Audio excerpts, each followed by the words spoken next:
दुनिया भर के बड़े नेता स्कॉटलैंड के ग्लासगो में मौजूद हैं, जहां 12 दिन तक चलने वाले COP26 समिट में ग्लोबल वार्मिंग के खतरे पर गहन मंथन हो रहा है। इस मौके पर पीएम मोदी ने दुनिया को दिया कौन सा मंत्र, भारत की पंचामृत की सौगात क्या है, कार्बन उत्सर्जन पर क्या बोले प्रधानमंत्री मोदी, जो बाइडेन ने क्यों कहा कि आने वाले समय में अमेरिका दुनिया के सामने उदाहरण पेश करेगा, विश्व के किन किन नेताओं से मिले पीएम मोदी और समिट से पहले जॉनसन मोदी मुलाकात में क्या रहा खास। ग्लासगो में जलवायु परिवर्तन सम्मेलन से जुड़ी सभी बड़ी खबरों के लिए देखिए टॉप 9 COP26 समिट। COP26 में जुटे वर्ल्ड लीडर के बीच प्रधानमंत्री नरेंद्र मोदी ने पर्यावरण की रक्षा के लिए दुनिया को नया मंत्र दिया।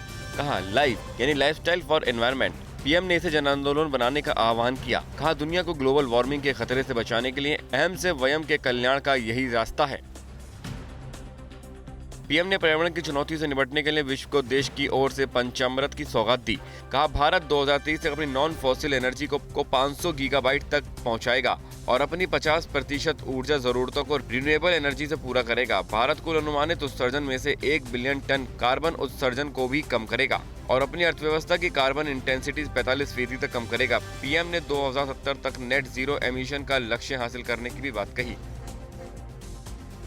स्कॉटलैंड के ग्लासगो में आयोजित COP26 सम्मेलन में पीएम ने कहा कि भारत जलवायु परिवर्तन के प्रति अपनी जिम्मेदारियों को लेकर सजग है। भारत में दुनिया की लगभग 17% आबादी रहती है, लेकिन महज 5% कार्बन उत्सर्जन के लिए जिम्मेदार है। पीएम ने कहा कि देश में LED बल्ब के इस्तेमाल, सोलर एनर्जी के बढ़ते प्रभाव और इलेक्ट्रिक वाहनों के उपयोग ने पर्यावरण संरक्षण में बड़ा योगदान दिया है। पीएम मोदी ने कहा कि भारत साहस और महत्वाकांक्षा के साथ जलवायु के विषय पर आगे बढ़ रहा है। मेरी बातें सिर्फ शब्द ही नहीं, ये भावी पीढ़ी के उज्जवल भविष्य का जय घोष है। आज Bharat installed renewable energy capacity में विश्व में 4थे नंबर पर है। भारत अन्य विकासशील देशों की पीड़ा को समझता है और साझा करता है और लगातार उनकी उम्मीदों को लेकर मुखर रहा है। COP26 समिट में अमेरिकी राष्ट्रपति जो बाइडेन ने रिन्यूएबल एनर्जी से रोजगार के अवसर पैदा करने पर जोर दिया। बाइडेन ने कहा कि अमेरिका में निवेश करने और एक स्वच्छ ऊर्जा वाले भविष्य का निर्माण करने की क्षमता है। इस प्रक्रिया में दुनिया भर में लाखों रोजगार के अवसर पैदा होंगे। इससे अगली पीढ़ी के लिए स्वच्छ हवा, हमारे ग्रह के लिए स्वच्छ वन और इकोसिस्टम तैयार होगा। COP26 वर्ल्ड लीडर समिट में अलग पीएम मोदी ने ब्रिटेन के पीएम बोरिस जॉनसन से मुलाकात की।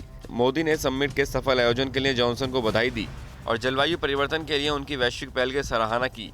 मोदी और जॉनसन के बीच कारोबार, अर्थव्यवस्था, हेल्थ, रक्षा और पर्यावरण समेत कुछ दूसरे मुद्दों पर आपसी सहयोग को बढ़ाने पर बातचीत हुई। संयुक्त राष्ट्र महासचिव एंटोनियो गुतेरेस ने COP26 समिट में कहा कि पेरिस जलवायु समझौते के बाद से पिछले 6 सालों में रिकॉर्ड गर्मी पड़ी है। परंपरागत ईंधन के तेजी से प्रयोग करके हम मानवता को खात्मे की कगार पर धकेल रहे हैं। हमें एक कड़ा निर्णय लेना होगा, या तो हम इसे रोक दें या जलवायु परिवर्तन से हम रुक जाएं। COP26 समिट और इससे भी अलग पीएम मोदी दुनिया भर के नेताओं से मिल रहे हैं। पीएम ने कल ब्रिटेन के प्रिंस चार्ल्स और बारबाडोस की प्रधानमंत्री मिया मोटली से मुलाकात की। मोदी ने ऑस्ट्रेलिया के पीएम स्कॉट मॉरिसन और नेपाल के पीएम शेर बहादुर देउबा समेत अन्य नेताओं से भी संक्षिप्त मुलाकात की। समिट के दौरान पीएम मोदी इजराइल के पीएम नफ्ताली बेनेट से भी मिले। इसके बाद नफ्ताली ने ट्वीट किया, पीएम मोदी आपसे मिलकर बहुत अच्छा लगा। ग्लासगो में कल पीएम मोदी COP26 समिट में शामिल होने से पहले भारतीय समुदाय के लोगों से मिले। विदेश मंत्रालय ने तस्वीर शेयर करते हुए लिखा कि पीएम नरेंद्र मोदी ने भारतीय समुदाय के लोगों से मुलाकात की है। उन लोगों के बीच संबंधों को मजबूत कर रहे हैं। इससे पहले कल जब पीएम होटल पहुंचे थे तो भारतीय समुदाय के लोगों ने मोदी है भारत का गहना गाना गाकर उनका स्वागत किया। परवाह देश की, सोमवार से शुक्रवार रात 10 बजे TV9 भारतवर्ष पर।